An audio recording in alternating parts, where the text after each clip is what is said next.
Welcome back to Forks, Knives, and Spoons. I'm Mia Blaze. And I'm JJ. And today we will be reviewing The Son of Thurman on this beautiful Saturday afternoon in downtown Delaware, Ohio. Now, according to the website downtowndelaware.com, whether you're looking for a quiet date night, a family fun night, or a night out on the town, downtown Delaware has something for you.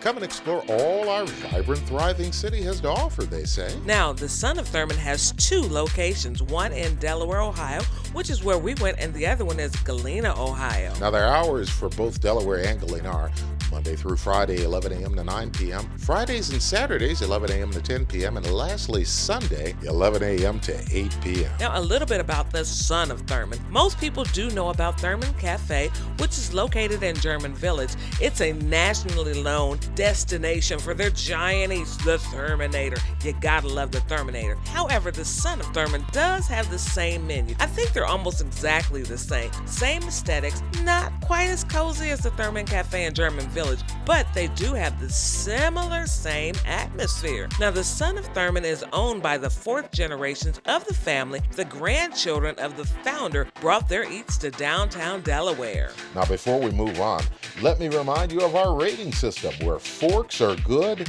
knives are bad, and the golden spoon is exceptional. Now let's move on to the location. Downtown Delaware is a historic district. They're filled with retail shops, eateries and drinkeries, arts and entertainment, services, and salons. Nearby is the Ohio Wesleyan University. They're one of the most comprehensive liberal arts schools in the country. It's one of 45 schools featured in colleges that change lives and is ranked in the top 100 national liberal arts colleges by the U.S. News and World Report. Now, downtown Delaware is really not a college party town. According to our waitress, most establishments downtown close around 10 p.m., but you'll find all walks of people on the streets. It's very diverse. Well, not very diverse, but reasonably.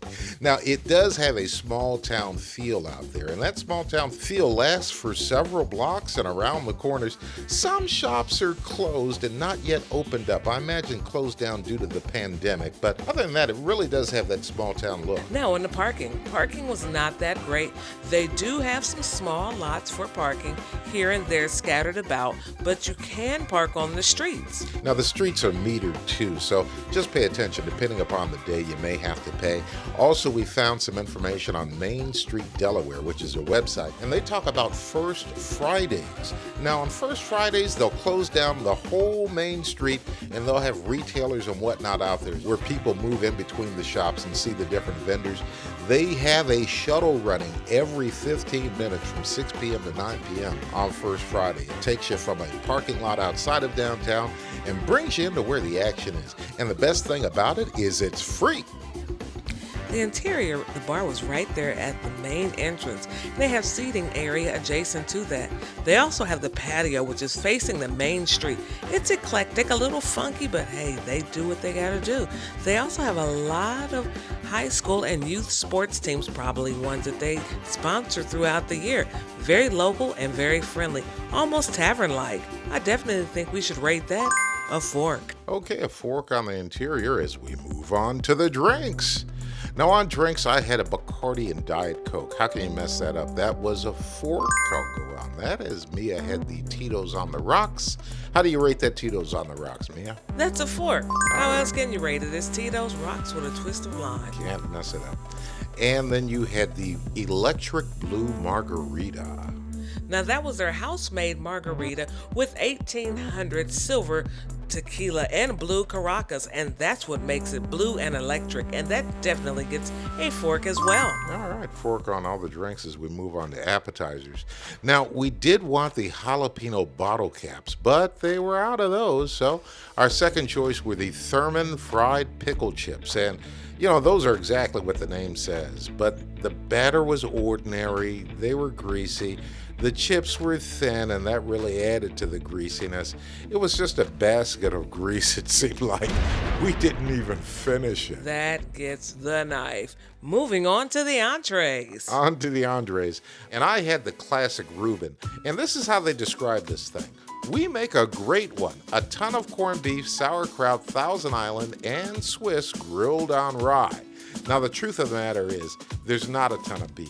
I mean, I think Slyman's ton of beef like you get in Cleveland, if anybody knows that. Nowhere near that. It was salty, not tender. Actually, it was tough. Totally unsatisfying. Oh, that gets the big knife. Let me tell you right now, if you're going to Thurman's, Son of Thurman's, anything Thurman's, stick with what they're good at. Hamburgers. Also, the side salad.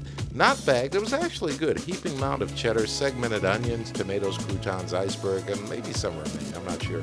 But that was pretty good. The dressing was adequate. So that gets the fork on the salad. As we move on to Mia's entree selection, which was the Johnny Burger, medium well-no bun. What do you got to say about the Johnny Burger, Mia? That was delicious. I really enjoyed my Johnny Burger. Also came with hand-cut fries. I guess I'll give that a fork as well. And that brings us to service.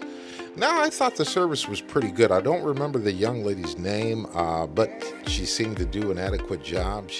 I know she had a large table next to ours that she was managing as she was running back and forth and through the place, but she still seemed to give us adequate attention. What do you think, man?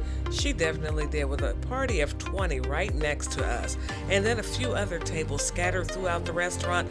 She did a darn good job. She took care of all of them and did it well. I don't know if it's golden spoon worthy, but I'll definitely give it a fork plus. How about that? All right, fork plus on the service. As we move on to the price, we had a total bill, minus the tax and the tip, of $57.46. Now, did that price for our 30-minute trip north of Columbus match what we got? What do you think, ma'am? No, and I'll tell you why. We got the atmosphere of Thurman's without it being super crowded like the Thurman's in German Village. My burger was extraordinary, your Reuben was not. The pickle chips were not. The drinks were adequate.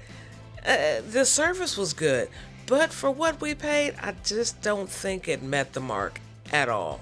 I think you're right. I mean, again, go for the burgers. All right, let's move on to the wrap-up. Let's check out what other people's thoughts are on Son of Thurman. The short and skinny is people absolutely love the place. They don't have anything under 4 stars. Google reviews comes in at almost 2,000 reviews to come at 4.4 stars. So people love it. They must be going out there for a reason.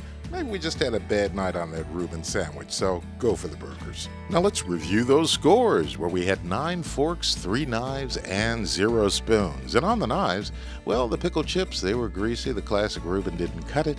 And considering the limited parking out there and the bad experience, we weren't too hot on the price we paid. Now don't forget to leave a comment on where you'd like to see us give our forks, knives, and spoons.